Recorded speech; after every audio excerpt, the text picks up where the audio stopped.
on. Here we go. Here we go. And we went into the room together, my outer study, and he sat, and he began to read out bits of it, and I began to say, on the contrary, I am elected by the people of Ireland. I have that mandate. Therefore, I must fulfill that mandate, and went on and like that. And eventually he threw the opinion on the ground and said, lawyer, you get what you pay for. And he obviously wasn't convinced himself, which was a very interesting thing. I had convinced him of the opposite. And when he threw the papers on the floor, he was throwing in the towel. He was, absolutely. And when we came out of the room, our two secretaries were waiting, secretaries general were waiting, and they knew I won the battle. And after that it was easier. There were always moments, especially, the visit to West Belfast was a difficult one. It was the same, it was only a month or so after I had been with Queen Elizabeth for tea.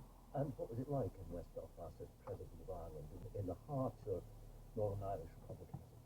Well, I'd been invited by 6 local community groups, but when I arrived at the hall and saw those children with their flags, and then went in and saw the incredible emotion, just the recognition of what they wanted to be, it was so patently evident and raw and special. Again, never forget it. We're talking about a piece of political symbolism that was in fact an extraordinarily powerful piece of policy in a way, not in detail, not linguistically, but fundamentally. Well, Jerry Adams has told me many times since that changed a lot. In his head, or generally around? I think generally made things easier to move forward in peace. And every time I meet him, I he brings it up.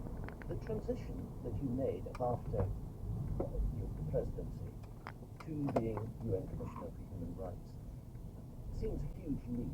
In fact, given the way you've been talking about how you can use a position like that, it's a very natural step that you went into a huge organization where I imagine bureaucracy is just as infuriating as dealing with, any Taoiseach here. It seems to me, looking from the outside, there are 2 aspects. One is the speaking out, making the case. The second part is, frankly, going and meeting some of the most unpleasant, violent, intractable characters on the surface of the earth and trying to move them. How did you go about that? Well, some of them wouldn't meet me. Milosevic wouldn't meet me because I had met earlier with the prosecutor. He thought I might lose action.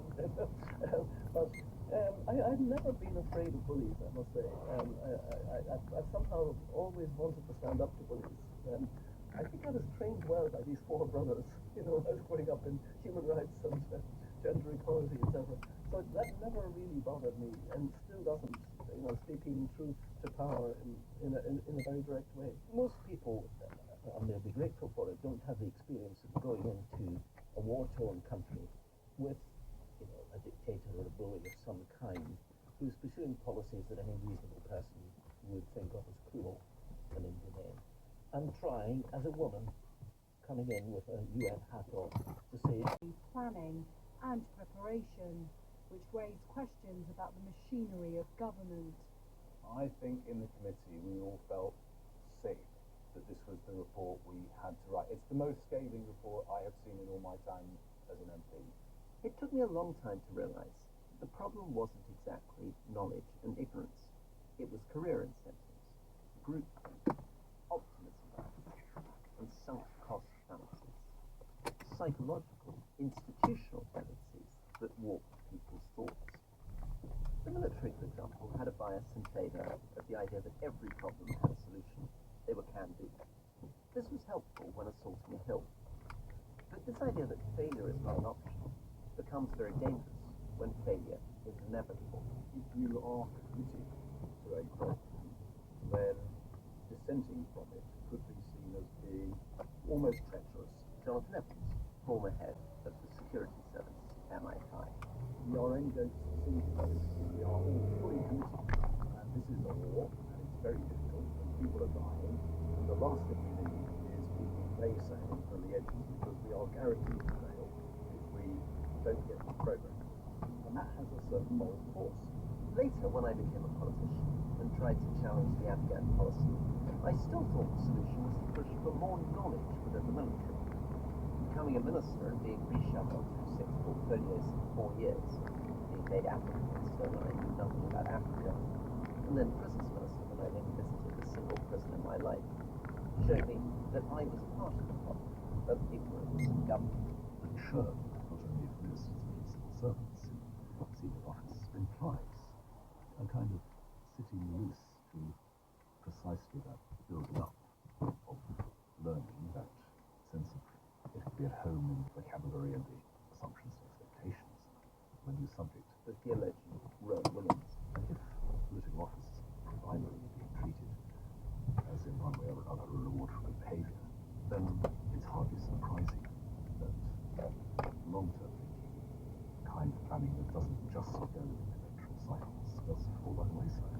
But I also began to realize that the problem wasn't simply that ministers were ignorant. It was that full knowledge of our briefs was impossible. Imagine, for example, you're an MP with a medical background put in charge of the NHS.